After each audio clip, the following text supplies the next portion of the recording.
اب کہتے ہیں کہ کوئی ایک وقت ایسا آئے گا جب تمہارے دین پر تمہیں عمل کرنا گویا کہ ہاتھ میں کوئلہ پکڑنا ہوگا۔ بات صحیح ہے، لیکن آئیے ذرا ان کا جائزہ لیتے ہیں۔ یہ میری پیاری عزیز بہنیں ہیں، میری بات کو غلط نہ سمجھیے گا۔ میں اللہ تعالیٰ سے دعا کرتا ہوں مجھے اللہ تعالیٰ توفیق دے صحیح طریقے سے کہنے کی اور آپ کو صحیح طریقے سے سمجھنے کی۔ رب اشرح لی صدری ویسر لی امری واحلل عقدۃ من لسانی یفقہوا قولی۔ حجاب کو لے کر کے جھگڑا ہوا۔ پہلی بات کہ کیا یہ فتنہ نہیں ہے کہ مسلمانوں کی بیٹیاں غیر مسلمانوں کے لڑکوں کے ساتھ، بالغ لڑکوں کے ساتھ پڑھیں؟ کیا اس سے فتنے میں گرنے کا اندازہ نہیں؟ اور جب یہ مسئلہ طول پکڑا تو بعض والدین ان لڑکیوں کو کہتے ہیں کہ ہم اپنی بچیوں کو ہندوؤں کے تمام تہوارات میں شریک ہونے کے لیے بھی بھیجتے تھے، جب ہم اس میں کوئی دقت نہیں تھی تو آپ کو ہمارے حجاب سے کیا دقت ہے؟ تو اس کا مطلب توحید کا دامن چھوڑ دیا، تو شرک اور کفر کر رہے ہو۔ تو حجاب ڈالنے کا فائدہ ہی کیا ہوا جب آپ نے توحید کے تقاضے پورے نہیں کیے، جب ایمان کے تقاضے پورے نہیں کیے؟ اچھی بات۔ دوسرا کہ ہمیں چاہیے کہ ہم اپنا خود کا اسکول بنائیں، کیونکہ اللہ تعالیٰ نے پہلا حکم جب مسلمانوں کو دیا، جب ان کے اوپر ان کے دین کو لے کے متعلق ظلم و زیادتی ہوتا ہے کہ تم وہاں سے موو آؤٹ ہو جاؤ، ہجرت کر جاؤ، جیسا کہ قرآن کریم میں ہے کہ جب کچھ مسلمانوں کے روح کو قبض کیا جائے گا تو فرشتے پوچھیں گے تم زمین پر کس حال میں تھے، تو فرمائیں گے کہ ہم مظلوم تھے۔ تو فرشتے کہیں گے کیا تمہارے رب نے زمین کو اتنا وسیع نہ بنایا تھا کہ تم وہاں چلے جاتے اور اللہ کی عبادت کرتے؟ تو ہمیں بجائے اپنے آپ کو ذلیل کرنے کے، ان کے دروازوں پہ، ان کے اسکولوں پہ کھڑے ہو کر کے نعرے بازی کرنے کے کہ بھیا ہم کو پڑھنے دو، ہمیں اپنے اسکولوں میں بیٹھنے دو، وہاں سے چپ چاپ عزت سے ہٹ جانا چاہیے۔ ٹھیک ہے، تم نہیں پڑھنا چاہتے مت پڑھاؤ، اللہ تعالیٰ نے بہت سے ذریعے بنائے ہیں۔ اوپن اسکولنگ نہیں ہے کیا؟ آج کل اوپن اسکولنگ سے آپ کو ریگولر کی ڈگری ملتی ہے۔ ہمارے خود ایک ساتھی ہیں، مسلمان بھائی ہیں، وہ اندرا گاندھی اوپن یونیورسٹی سے BA کیے ہوئے ہیں۔ ہمارے یہیں پہ شاہین باغ میں کچھ ایسے جاننے والے ہیں جن کی 4-5 بیٹیاں ہیں، 5 بیٹیاں ماسٹرز کی ڈگری ہیں، ساری اندرا گاندھی سے ہیں، اوپن یونیورسٹی سے۔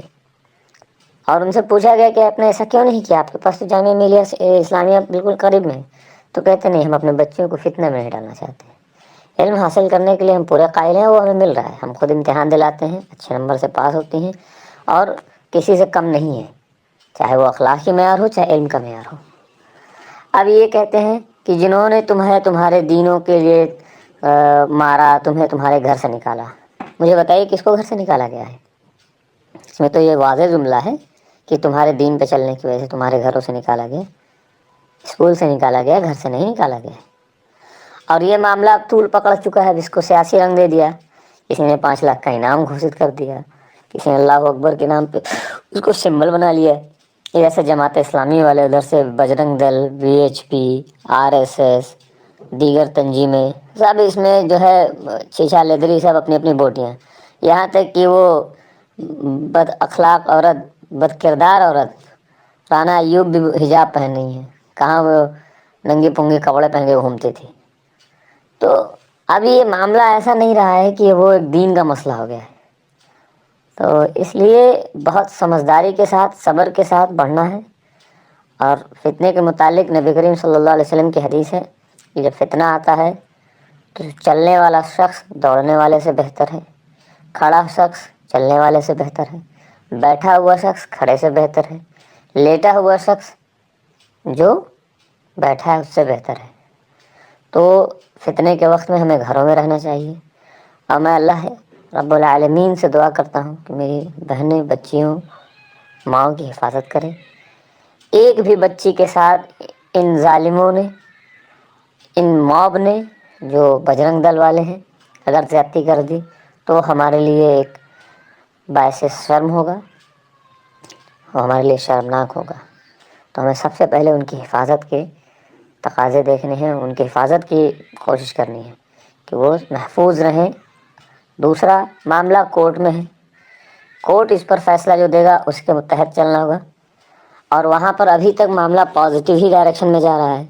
تو آپ کو زبردستی سڑکوں پر اتر کے اس طرح کے بوال کر کے موقع دینا ایسی طاقتوں کو جو عناصر ہیں جنہوں نے ہمارے آنکھ کے سامنے ایسے ہی موضوعوں کو اٹھا اٹھا کر کے ملک کے ملک تباہ کر دیے، جیسے کہ آپ سیریا دیکھ سکتے ہیں، آج 10 سال سے زیادہ ہو گیا ایسے ہی پروٹیسٹ شروع ہوا تھا، تو مزید فتنہ بڑھے گا۔ تو میں اپنی بات کو اختتام کروں گا حسن البصری رحمہ اللہ کے قول سے کہ جب بھی کوئی فتنہ آتا ہے تو اگر تم صبر و تقوی سے راستہ اختیار کرو گے تو اللہ تعالیٰ جلد سے جلد تمہیں اس کا وے آؤٹ نکالے گا، لیکن تم جلد باز لوگ ہو، تم تلوار کی اور بھاگتے ہو اور اللہ سبحانہ و تعالیٰ تمہیں اسی کے حوالے کر دیتا، پھر ہر آنے والا دن گزرے ہوئے دن سے بدتر ہوتا جاتا ہے۔ تو اللہ تعالیٰ ہمیں صحیح سمجھ دے۔ بارک اللہ فیک۔